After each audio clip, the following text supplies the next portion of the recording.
मागणी नसताना देखील 86,000 कोटी रुपयांचा शक्तीपीठ महामार्ग करण्याचा घाट सरकारनं घातलाय. या मार्गात शेतकऱ्यांची 28,000 हेक्टर शेती बाधित होणार आहे. त्यामुळे या शेतकऱ्यांनी या महामार्गाला विरोध केलाय.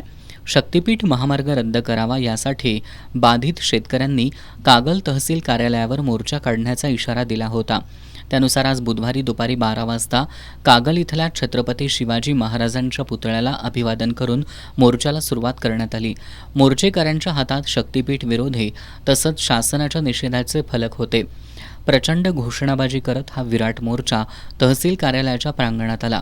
यावेळी बोलताना माजी आमदार संजय घाटगे यांनी कागल तालुक्यातील बाधित शेतकऱ्यांनी या शक्तीपीठ महामार्गाच्या विरोधात प्रांत अधिकाऱ्यांकडे हरकती दिल्या होत्या असं सांगितलं.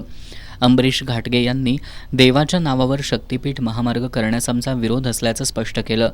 कॉम्रेड शिवाजी मगदूम यांनी सरकारनं शेतकऱ्यांची दिशाभूल करू नये, त्यांच्या पैशाला आम्ही भुलणार नाही असं ठणकावलं.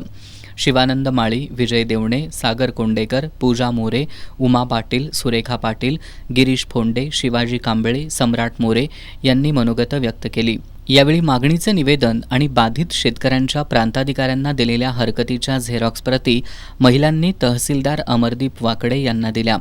मोर्चात दादासो पाटील, आनंदा पाटील, के पाटील, युवराज कोईगडे, MP पाटील, बाळू पोवार यांच्यासह शेतकरी मोठ्या संख्येनं सहभागी झाले होते.